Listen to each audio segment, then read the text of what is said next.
This is Kolkata TV's podcast news. আপনারা শুনছেন পডকা। তিনটি বিশ্ববিদ্যালয়ে নতুন উপাচার্য নিয়োগ করলেন রাজ্যপাল। আমি ভাস্বতী, জানাবো বিস্তারিত।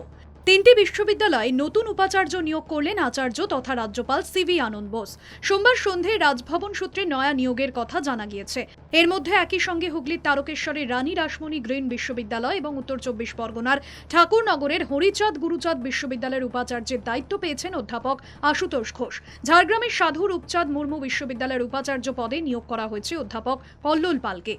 উল্লেখ্য, মোট 6টি বিশ্ববিদ্যালয়ের উপাচার্য নিয়োগের জন্য রাজ্যপালের কাছে নামের তালিকা পাঠিয়েছিল রাজ্য সরকার। সেই তালিকা থেকে মালদহের গৌড়বঙ্গ বিশ্ববিদ্যালয় এবং যাদবপুর বিশ্ববিদ্যালয়ের উপাচার্য নিয়োগ করেছিলেন রাজ্যপাল। কিন্তু অগস্ট মাসে গৌড়বঙ্গ বিশ্ববিদ্যালয়ের কার্যকরী উপাচার্য পদে নিয়োগ করা রজত কিশোর দেকে অপসারণের নির্দেশ দেন বোস। তারই নির্দেশের বিরোধিতা করেন রাজ্যের শিক্ষামন্ত্রী ব্রাত্য বসু।